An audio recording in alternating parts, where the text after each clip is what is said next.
కంచపురం అనే ఒక చిన్న గ్రామం ఉండేది. ఆ గ్రామంలో ఒక పెద్ద దుర్గామాత గుడి ఉండేది.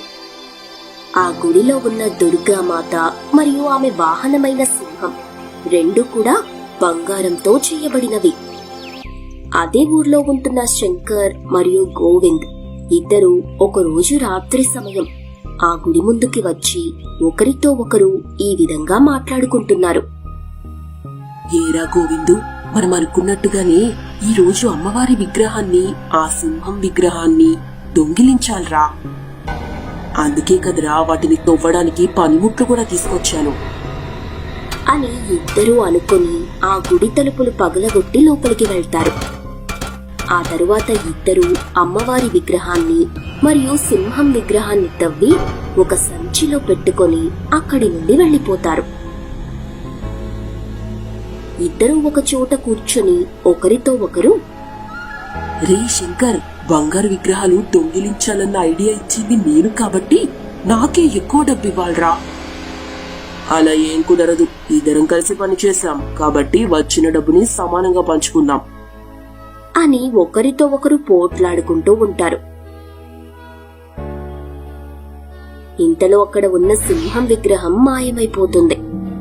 దాన్ని చూసిన వాళ్ళిద్దరూ కంగారుగా, ఈ సింహం విగ్రహం ఏమైపోయిందిరా అంటూ అటు ఇటు చూస్తారు. ఇంతలో పెద్ద గోల్డెన్ లయన్ వాళ్ళ ముందు ప్రత్యక్షమవుతుంది. దాన్ని చూసిన వాళ్ళిద్దరూ భయపడిపోతారు. ఆ గోల్డెన్ సింహం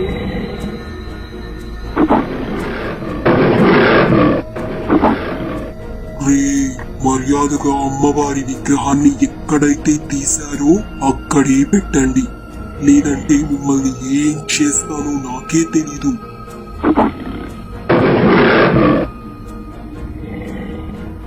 అంటూ ఉండగా శంకర్ అమ్మవారి విగ్రహాన్ని తీసుకుని అక్కడి నుండి పరిగెడతాడు.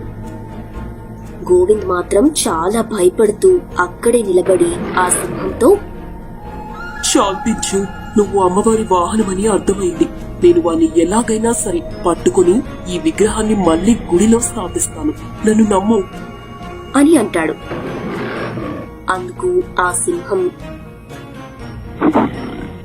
త్వరగా వెళ్ళు, తెల్లవారి లోపే అమ్మవారి విగ్రహాన్ని అక్కడ చేర్చు, లేదంటే ఎన్నో ఘోర ప్రమాదాలు జరుగుతాయి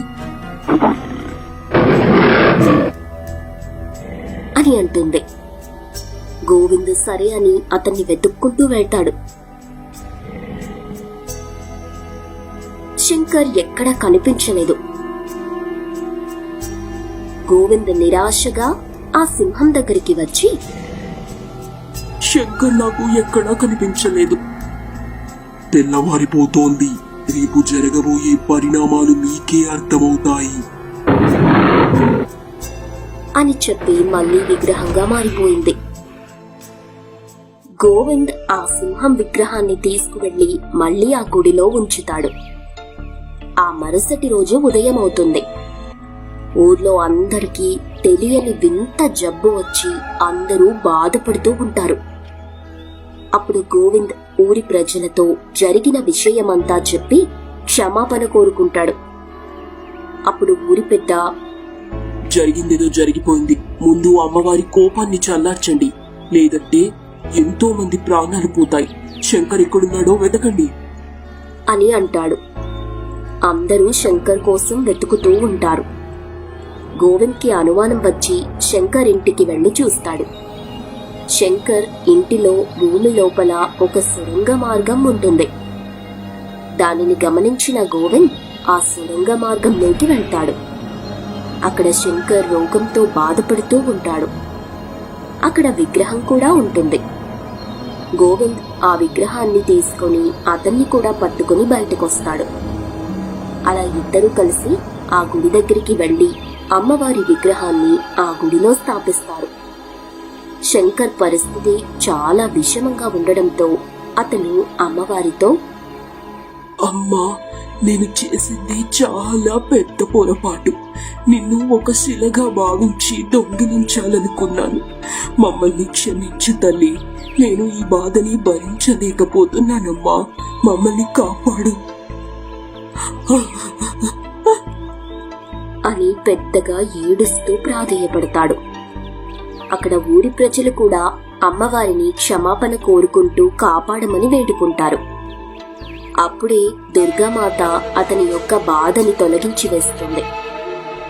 ఇంక వాళ్ళిద్దరూ అమ్మా, తప్పైపోయిందమ్మా, ఇక ఇలాంటి పొరపాటు జరగనివ్వము అని చెప్పి అక్కడి నుండి వెళ్లిపోయారు.